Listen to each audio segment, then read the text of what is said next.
Hola, hola, bienvenidos a nuestro webinar Convierta datos en conocimiento, aplicaciones de matemática en ciencia de datos. Mi nombre es Juan Manuel Camacho, ingeniero de soporte de las tecnologías Wolfram en Multion Consulting. Al finalizar nuestro webinar, usted aprenderá a trabajar con datos importados, trabajar con datos de la base de conocimientos de Wolfram, estructurar datos en base a listas, asociaciones y conjuntos de datos, visualizar datos, así como su distribución e histograma, visualizar series de tiempo apiladas, generar pronósticos usando series de tiempo, convertir datos a identidades y usarlas para graficar datos geoespaciales, construir una matriz de gráficas de dispersión, generar gráficas de barras, de pastel, de dispersión, de caja y bigote y violín, generar histogramas pareados e histogramas en 3 dimensiones y suavizados,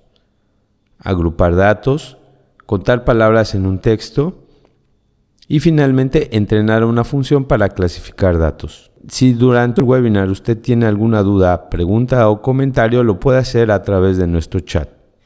Y al final tendremos una sección de preguntas y respuestas. Sean bienvenidos. Los datos que usamos pueden provenir de diferentes fuentes. Pueden provenir de repositorios o datos curados de Wolfram. También pueden ser usados los datos que están en la base de conocimientos de Wolfram. Podemos, por supuesto, usar nuestros propios archivos, usar bases de datos o usar datos contenidos en la web. Todos estos tipos de datos son los que usaremos en el desarrollo de este webinar.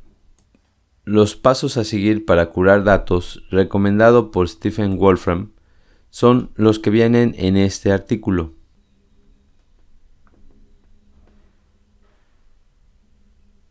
Aquí vamos a encontrar los diferentes pasos para curar los datos.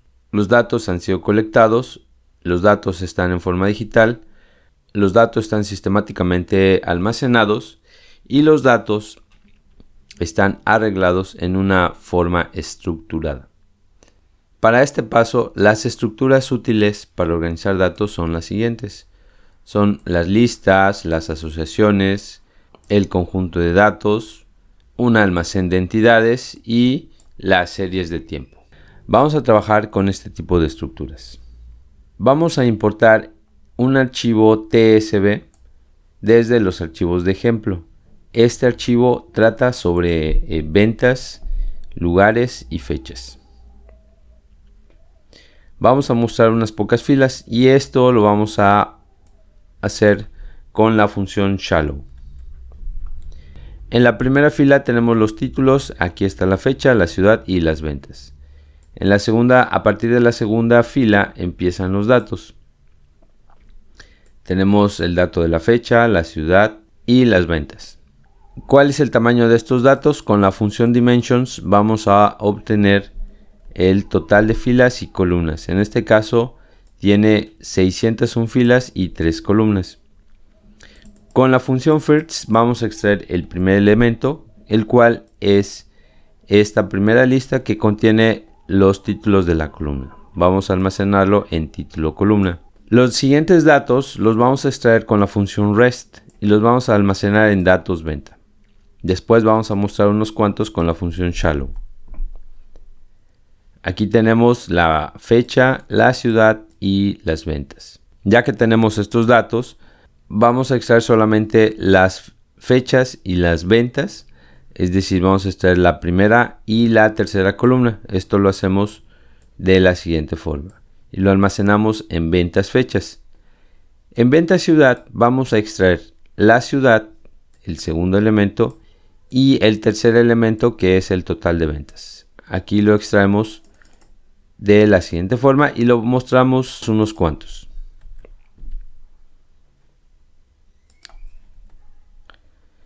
Aquí tenemos las fechas y las ventas y aquí tenemos la ciudad y las ventas. ¿Qué podemos hacer con estas listas? Podemos filtrar las ventas de cada ciudad usando el primer elemento. Recordemos que el primer elemento nos indica la ciudad. Entonces aquí se va a filtrar por el primer elemento, que es la ciudad. Aquí tenemos el primer elemento, es la ciudad de Boston. El segundo elemento, ya están agrupados por ciudad. Aquí tenemos París. Y noten que el primer elemento es la ciudad y el segundo es el total de ventas. Y ahora lo que vamos a hacer es vamos a calcular el total de ventas por ciudad. Para eso, esto que obtuvimos, vamos a tomar los segundos elementos, que son el total de ventas, y vamos a aplicar el total. Aquí está el total de ventas por ciudad. Ahora lo vamos a poner en una gráfica de barras. Usando las etiquetas, vamos a obtener el primer elemento de cada uno de los conjuntos que están aquí. Es decir, este es el primer elemento y de aquí tomo el primer elemento, que es el nombre de la ciudad. Y esta es mi gráfica de barras para el total de ventas. Cuando yo paso el mouse sobre cada una de las barras, voy a observar el total de ventas. Este es un gráfico muy simple, pero podemos hacerlo en 3 dimensiones con la función varchar 3D, usando el mismo argumento. Y ahora voy a agregar un tema de marketing para la gráfica. Y ahora obtengo esta gráfica que tiene una mejor vista. Ya tiene una vista tridimensional y también la puedo manipular. En la parte de abajo estoy viendo los nombres de las ciudades. Ahora vamos a ordenar los datos en pares que están formados por estos dos elementos, la clave y el valor, o key y el value. Este conjunto de datos se llaman asociaciones. Son un tipo de generalización de listas donde cada elemento tiene una clave y además un valor. Aquí lo tenemos. Vamos a definir una simple asociación. Para definir una asociación necesitamos delimitarlo con estos caracteres al inicio y al final. Voy a poner la clave y el valor, la clave y el valor, y así. Entonces esto es una asociación y lo voy a almacenar aquí. Ahora vamos a explorar los diferentes valores por clave. Si yo pongo por ejemplo D, donde D tiene este valor de 5, obtengo el valor de 5. También puedo obtener el segundo elemento. El segundo elemento en este caso es el valor de 2. O puedo extraerlo con la clave A. Aquí está A. Tiene el valor de 4.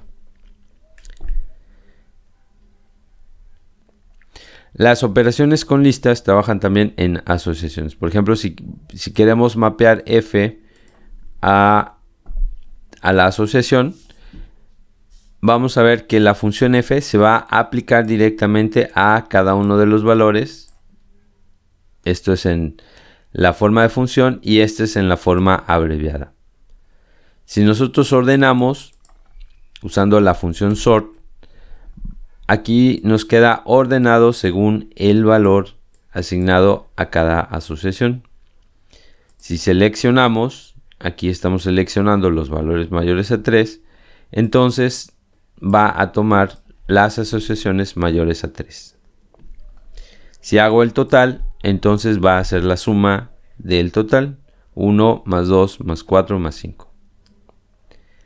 Así como tenemos funciones que se aplican directamente a los valores, también tenemos funciones que se aplican directamente a las claves. Por ejemplo, la función keymap va a mapear F sobre las claves. Aquí tenemos F de A, F de B, F de C, F de D. O podemos ordenarlas con la función keysort. A, B, C y D.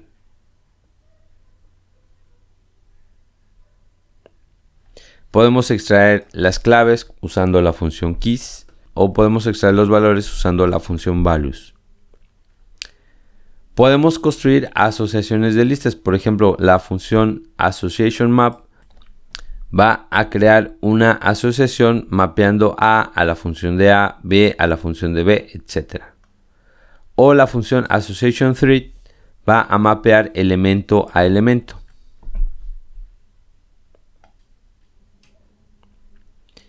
¿Qué podemos hacer con estas asociaciones? Veamos qué es lo que tenemos en venta ciudad. Tenemos aquí la ciudad y tenemos la venta. Ciudad y venta. Si nosotros agrupamos en base al primer elemento y le asignamos los últimos de la lista, vamos a obtener una asociación donde las claves van a ser los nombres de las ciudades y los valores las ventas. Recuerden que si nosotros aplicamos una función, la función se va a aplicar directamente a los valores. Así que con esto podemos aplicar el total a esta asociación y vamos a tener entonces las ventas por ciudad. Y aquí tenemos las ventas por ciudad. Ya que tenemos esto en venta ciudad datos, podemos obtener los datos específicos para la ciudad de París. Con esto podemos visualizar el total de ventas para cada ciudad. Ahora voy a usar el tema de marketing.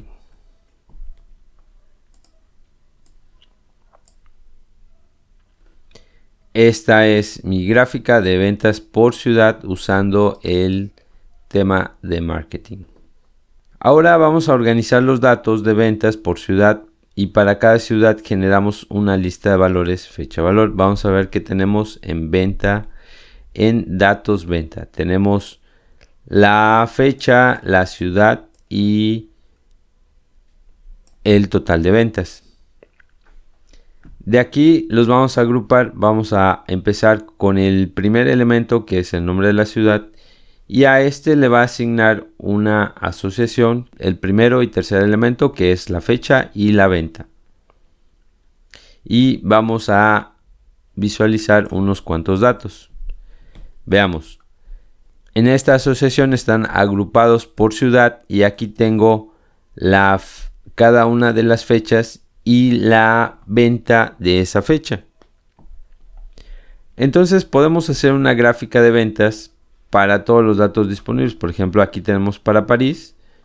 Recordemos que estábamos trabajando con datos, ventas, ciudad por fecha. Y voy a extraer la gráfica de ventas por fecha para París. Y si yo tomo todos los datos, puedo crear una gráfica apilada usando la función stakeDateListPlot. Puedo tomar estos datos y generar una gráfica apilada usando las leyendas de las claves de esta asociación. Y aquí el tema es detallado.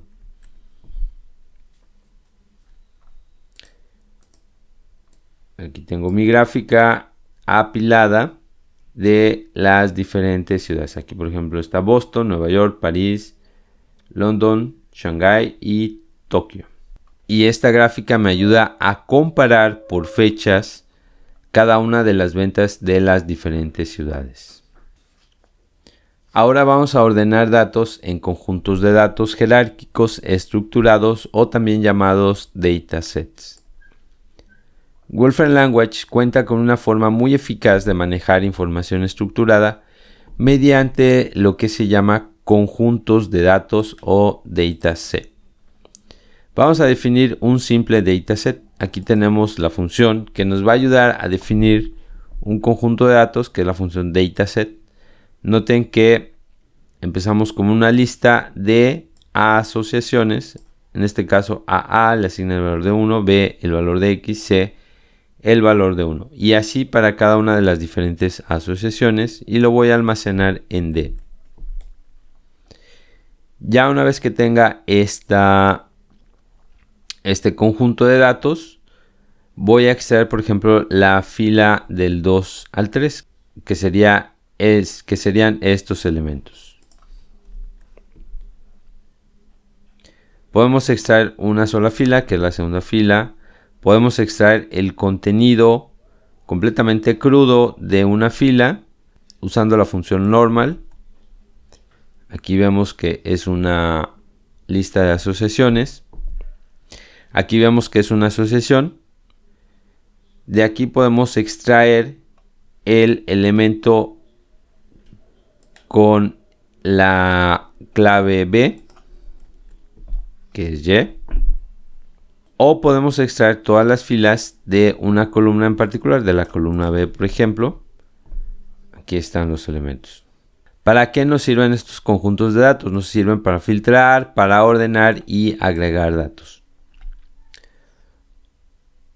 Un conjunto de datos o dataset lo podemos consultar usando una función o una composición de funciones, como vamos a ver más adelante.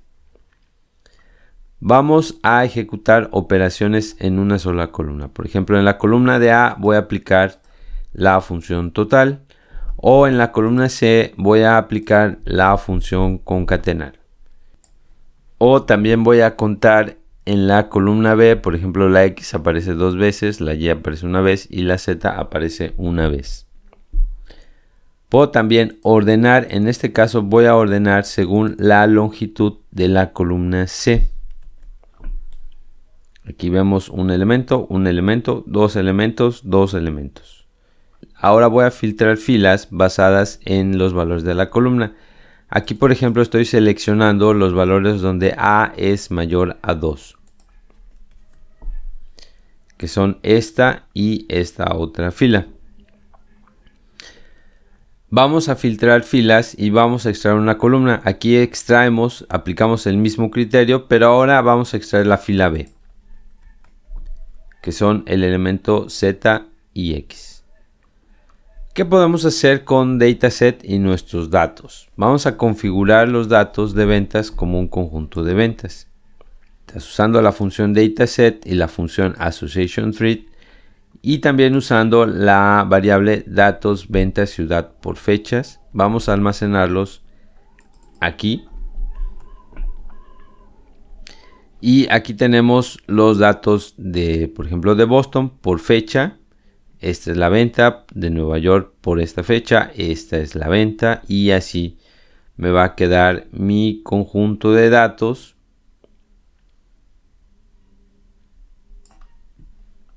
donde tengo esta visualización. Con esto podemos calcular el total de ventas por ciudad. Simplemente selecciono para París y luego aplico la función total. También podemos hacerlo de otra forma, que es importando directamente en un dataset. Y para eso tengo la función semantic import, que usa Machine Learning para convertir automáticamente datos crudos en entidades. Aquí tengo la función semantic import, aquí tengo la dirección del ejemplo y lo voy a almacenar en datos semánticos.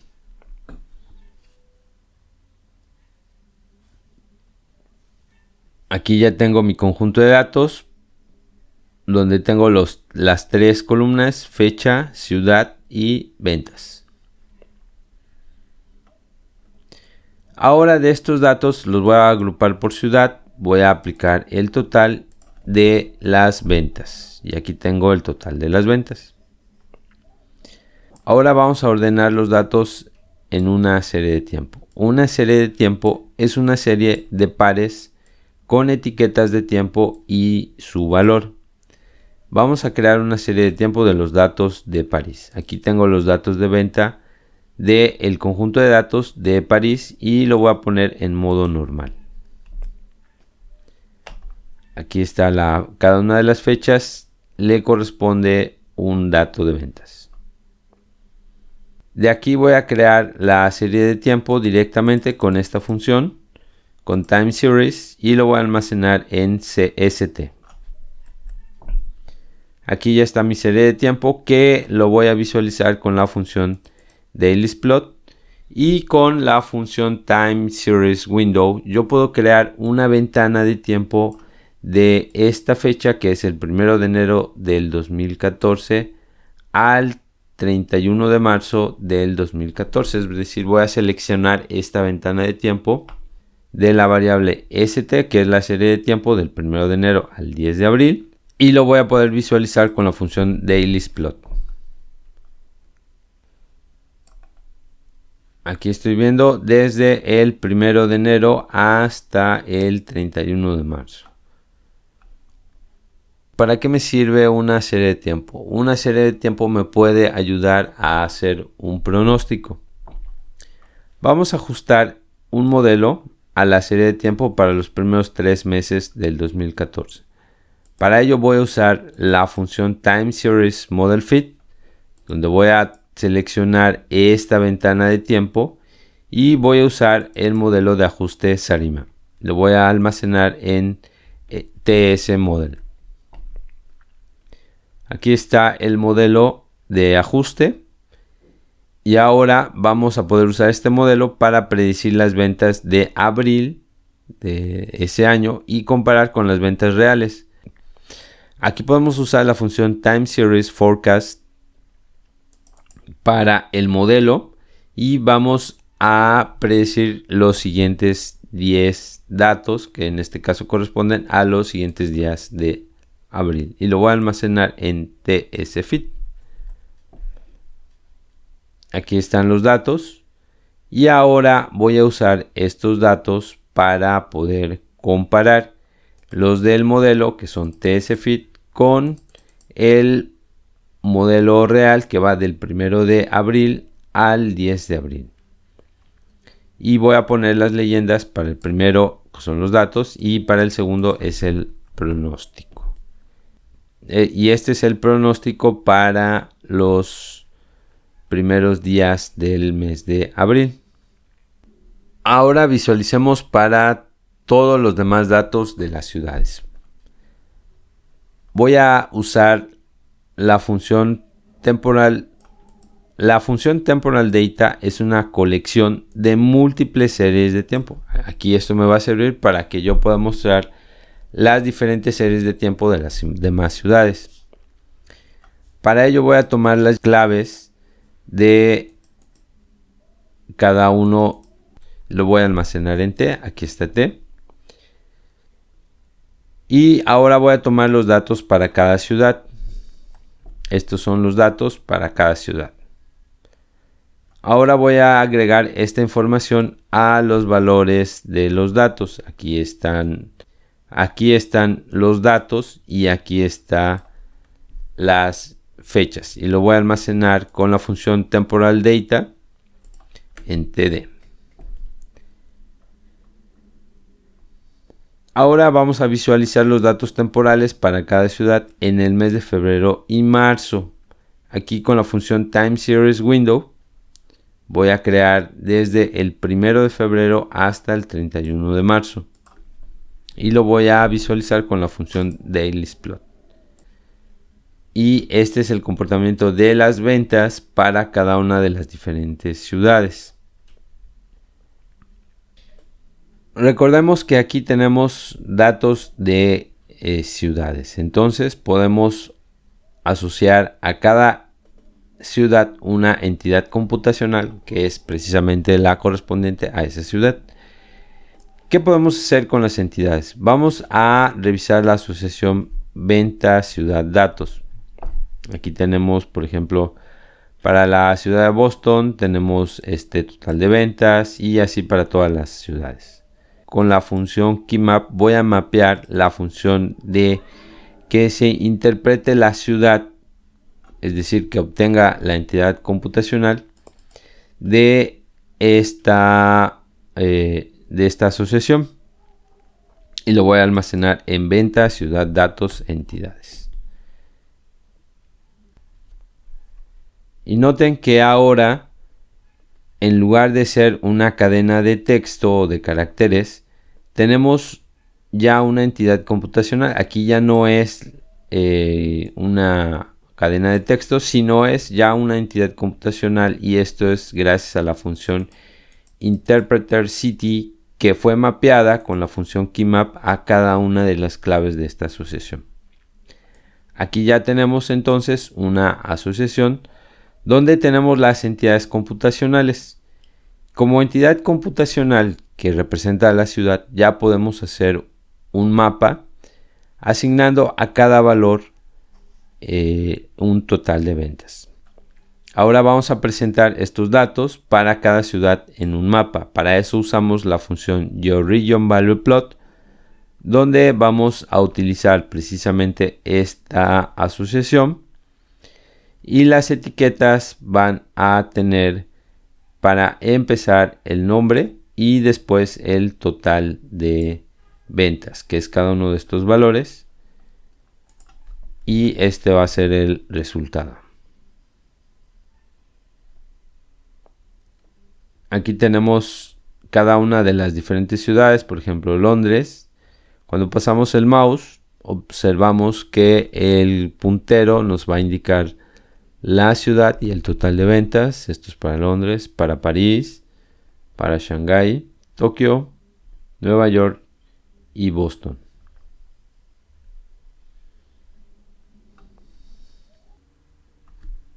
Ahora hagamos un análisis de datos exploratorio.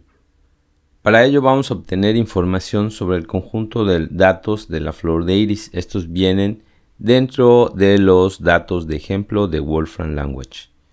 Con la función ExampleData yo puedo extraer los datos de la flor de iris, y en este caso voy a extraer la descripción de estos datos. Este conjunto de datos consiste de 50 muestras de cada una de las especies de la flor de iris. Se miden 4 características de cada muestra, son la longitud y el ancho del sépalo y el pétalo. Y aquí voy a obtener la descripción de las columnas. Aquí está la longitud del sépalo, el ancho del sépalo, la longitud del pétalo, el ancho del pétalo y la especie de iris. Vamos a obtener los datos y vamos a mostrar algunos con la función shallow. Aquí tenemos estos 4 datos y la especie de flor. Ahora de estos datos vamos a seleccionar las muestras de setosa. Con la función cases voy a extraer de esta lista todos los elementos que, no importa cuántos elementos sean aquí, el último elemento debe de ser setosa.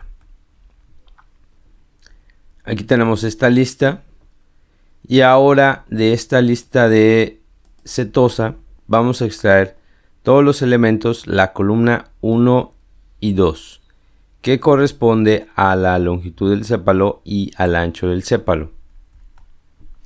Y con esto puedo construir la gráfica de dispersión de el ancho del sépalo versus la longitud del sépalo.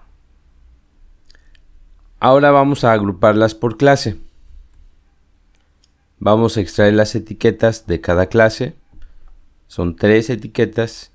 Y ahora vamos a extraer las características por cada clase, que son la longitud del sépalo, el ancho del sépalo, la longitud del pétalo y el ancho del sépalo.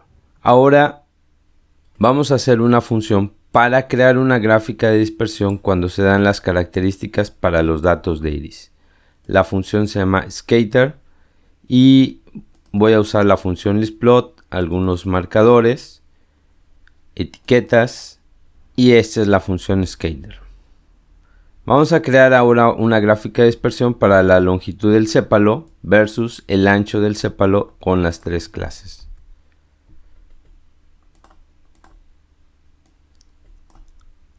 Aquí tenemos esta gráfica de dispersión para el ancho del sépalo versus la longitud del sépalo para cada una de las 3 especies. Como tengo 4 características, puedo crear una matriz de gráficas de dispersión. Estas son las características, y ahora vamos a generar múltiples gráficas con la función table. En cada una va a tener la función scatter, y la función graphics grid me va a permitir crear esta matriz de gráficas.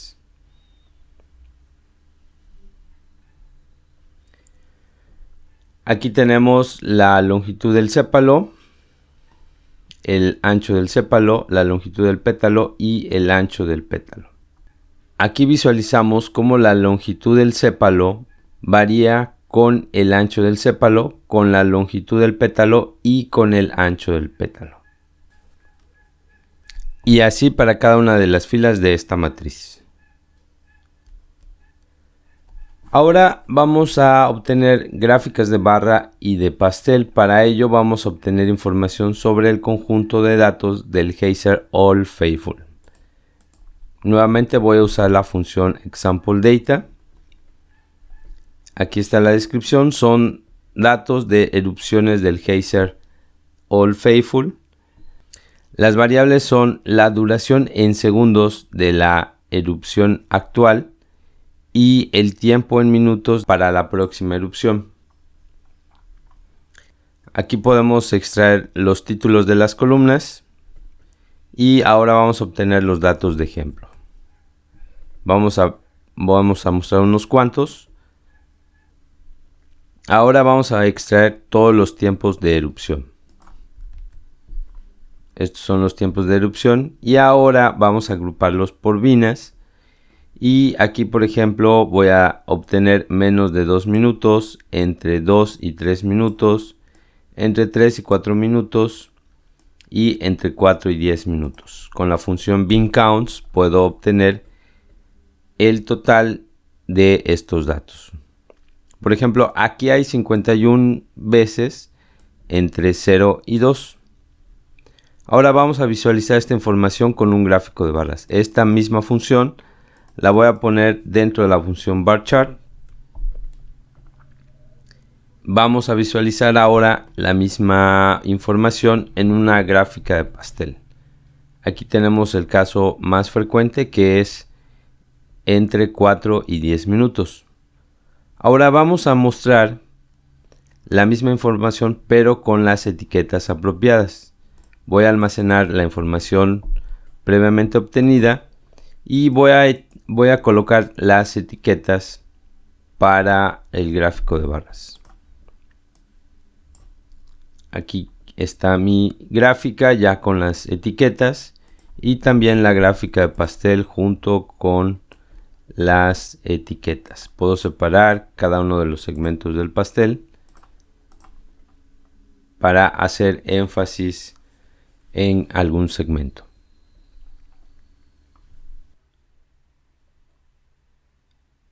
Ahora obtengamos algunos gráficos interesantes, como es el gráfico de caja y bigote y el gráfico de violín. Para ello voy a separar la duración y el tiempo de espera, el cual es la matriz traspuesta de esta variable. Voy a tomar el tiempo de duración y lo voy a poner en esta función que me va a generar un gráfico de caja y bigote, donde nos va a mostrar un resumen de los datos. Aquí está la gráfica de caja y bigote, donde nosotros vamos a acercar el puntero y nos va a mostrar el valor máximo, el valor mínimo, la mediana, el valor al 75 y al 25% de la muestra. La gráfica de violín nos va a mostrar la probabilidad de densidad de los datos para diferentes valores. Para ello voy a usar la función distribution chart. Y la forma de la distribución es esta, donde voy a acercar el puntero y también me va a mostrar los valores máximo, mínimo y la mediana. Los histogramas de una variable son útiles para explorar una característica a la vez. Por ejemplo, aquí tenemos el histograma del número de veces de la duración de las erupciones. Ahora vamos a generar un histograma mostrando la función de densidad de probabilidad de las veces de la duración. Aquí simplemente voy a agregar la opción de la función de densidad de probabilidad y voy a agregar algunos elementos adicionales a la gráfica. Aquí está la duración de las erupciones en minutos. Aquí está la función de densidad de probabilidad para la duración de las erupciones en minutos.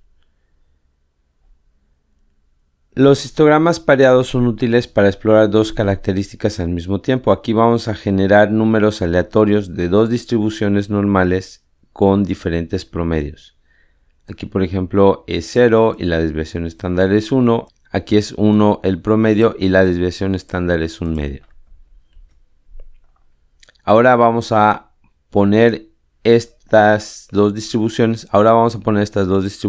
En un histograma pareado. Y aquí vemos cómo está centrada en 1 y la otra está centrada en 0. Una desviación estándar de 1 y una desviación estándar de 1/2. Vamos a generar ahora un histograma pareado con los datos del geyser. La escala está normalizada. Aquí tenemos el tiempo de duración y aquí tenemos el tiempo de espera.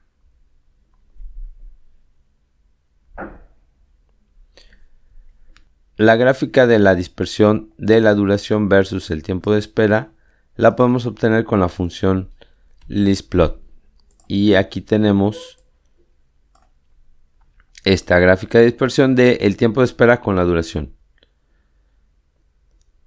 Otras opciones para visualizar los datos multivariables en 3 dimensiones es mediante las proyecciones de densidad y los histogramas basados en la estimación de la densidad. Para ello vamos a usar estas 3 funciones: Density Histogram, Histogram 3D y Smooth Histogram 3D. El primero nos va a generar un histograma de la densidad, como lo vemos aquí. Aquí el color nos indica la frecuencia de cada una de las variables. Aquí tenemos el histograma en 3 dimensiones. Es esta misma gráfica, solo que ahora sí podemos ver las alturas de cada uno de los casos. Y este mismo histograma, pero suavizado,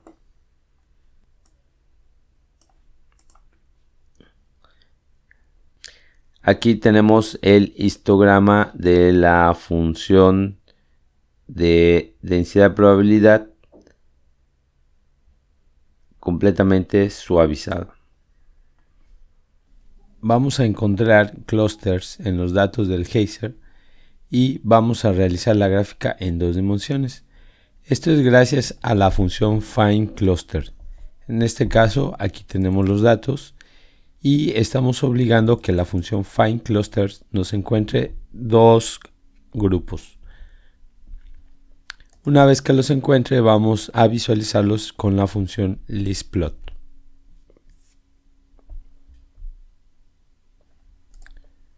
Aquí tenemos nuestra gráfica. De un color tenemos un primer grupo y del otro color tenemos un segundo grupo. Ahora usemos texto como datos. Vamos a importar un libro en formato TXT. En este caso el libro se encuentra directamente en mi equipo y el resultado de la importación lo voy a almacenar en Alicia. Al final vamos a tomar los primeros 500 caracteres. Estos son los primeros 500 caracteres. Y con la función wordCloud vamos a poder visualizar la nube de palabras del texto completo. Aquí tenemos nuestra nube de palabras.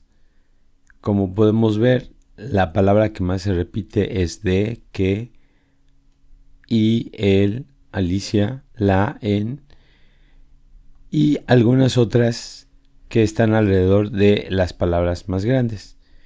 Y si se dan cuenta, esta visualización nos permite ver cuáles son las palabras que más se repiten.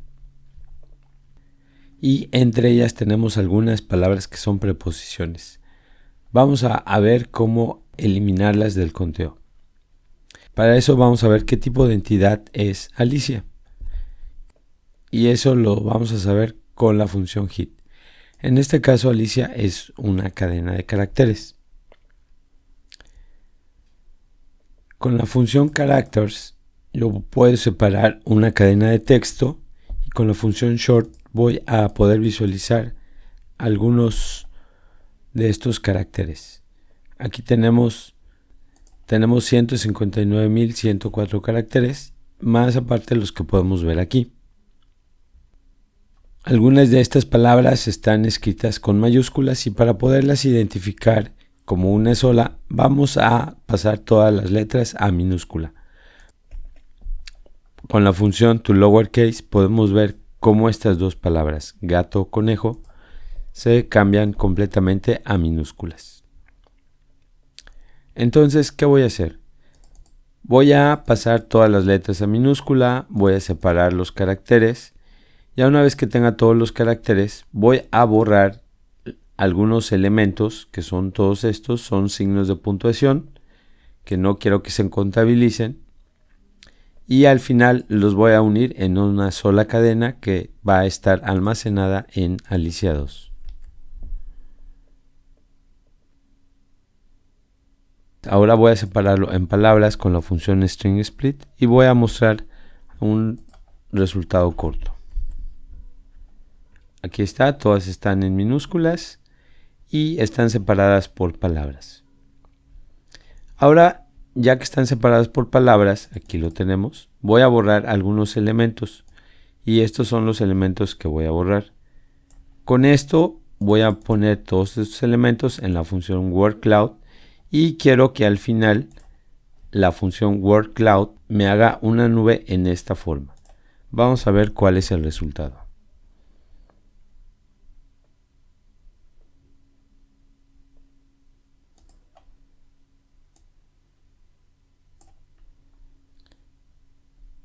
Aquí tenemos el resultado, aquí está la palabra que más se repite. Por aquí tenemos la palabra conejo. Y por aquí tenemos la palabra gato. Ahora vamos a visualizar el conteo. Con la función counts voy a poder contar cuántas veces aparece cada elemento.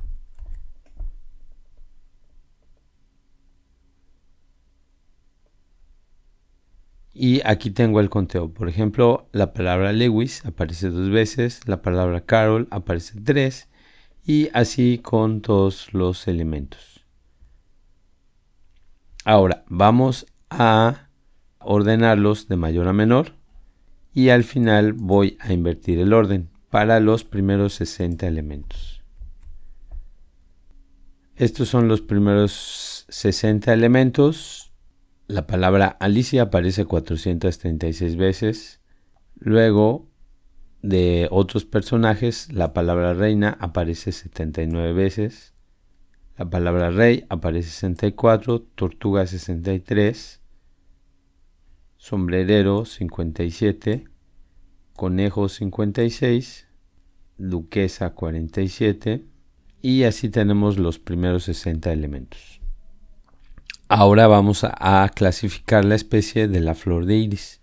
Vamos a obtener una descripción de los datos para la flor de iris. Ya la habíamos visto previamente, son datos que consisten de 50 muestras de cada una de las 3 especies de las flores de iris.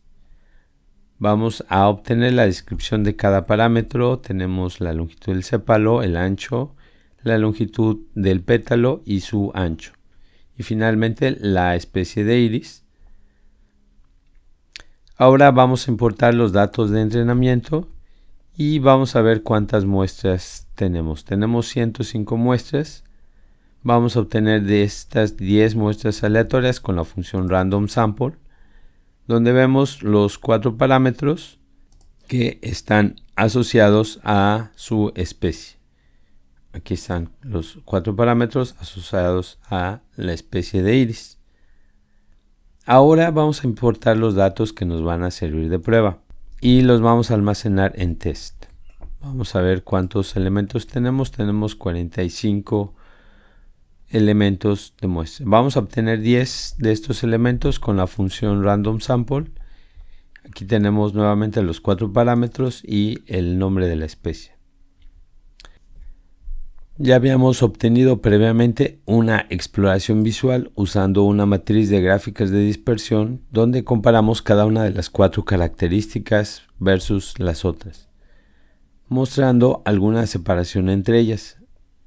Aquí vemos la longitud del sépalo versus el ancho del sépalo, la longitud del sépalo versus la longitud del pétalo, la longitud del sépalo versus el ancho del pétalo, y así con todas las demás otras gráficas, y tenemos para cada una de las especies. Ahora lo que vamos a hacer es construir un clasificador usando los datos de entrenamiento y lo vamos a almacenar en cfunction.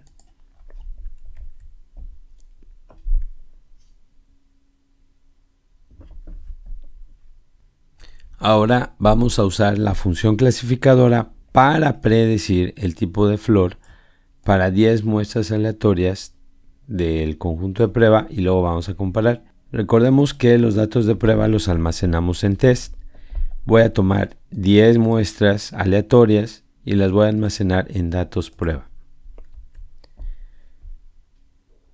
Aquí tengo mis datos prueba, que son los 4 parámetros y la especie de flor. Ahora voy a evaluar cada una de estas listas en la función clasificadora, es decir, voy a tomar los datos de prueba, la primera columna, es decir, la primera lista, estos elementos, y los voy a evaluar en la función clasificadora con la función map. Ahora voy a tomar de estos datos de prueba la segunda fila, que corresponde a el nombre de la clase. Ya que tengo estos dos elementos, los voy a comparar en una tabla con la función transpose, donde voy a tomar este elemento, que es el último resultado, y el penúltimo resultado. Los voy a comparar en una tabla donde voy a poner el resultado de la clasificación, que es este primero, y el segundo es el valor real. Aquí tengo que la clasificación me quedó virgínica y la real es versicolor. Aquí es versicolor, versicolor, virgínica, setosa, virgínica, virgínica, setosa, virgínica, setosa y versicolor. Aquí la función clasificadora no nos predijo la especie correcta. Vamos a obtener información más detallada sobre la función clasificadora con la función information. El tipo de datos es un vector numérico de 4 elementos. Tenemos 3 clases. La precisión es de 97%. El método que se usó es la regresión logística. El periodo de evaluación son 4 milisegundos por muestra. Y el tiempo de entrenamiento es de 1.7 segundos. Aquí está la curva de aprendizaje. También podemos obtener el tipo de método que se usó. El método que se usó es la regresión logística con estos parámetros. Y también podemos obtener la curva de aprendizaje de la función clasificadora. Y por supuesto también podemos obtener la precisión. Es de 0.97 más menos 0.05. En resumen, estructuramos datos en diferentes formas, en listas, asociaciones y conjuntos de datos. Visualizamos datos en diferentes gráficas, en formato de 2 dimensiones y 3 dimensiones. Generamos y visualizamos pronósticos usando series de tiempo. Convertimos datos a entidades computacionales y los usamos para mostrar en un mapa el total de ventas por ciudad. Construimos una matriz de gráficas de dispersión. Agrupamos datos, contamos el número de palabras en un texto y generamos una nube de palabras. Entrenamos a una función para clasificar datos. Les recordamos que Multion Consulting es el distribuidor exclusivo de los productos Wolfram en México. Si desea una cotización, información, mantenimiento o soporte técnico, por favor pónganse en contacto con nosotros a nuestra dirección de correo electrónico info@multion.com. Síganos en nuestras redes sociales, contamos con Facebook, Twitter, LinkedIn y nuestro canal de YouTube. Nos encuentran como Multion Consulting. En ellas contamos con información acerca de nuestros próximos eventos, promociones, así como nuestra lista de productos. También les invitamos a visitar nuestra página multion.com y ahí podrán obtener información acerca de nuestros próximos webinars. Si ustedes desean conocer a fondo cómo usar matemática, nosotros ofrecemos capacitaciones 100% prácticas en donde interactuarán con el software en todo momento. Además de matemática, ofrecemos capacitaciones en otras herramientas de software. Si desean más información acerca de nuestros cursos, pueden enviarnos un correo a cursos@multion.com y con gusto les atenderemos. Les agradecemos su atención a este webinar y abrimos un espacio para preguntas o comentarios que deseen hacer.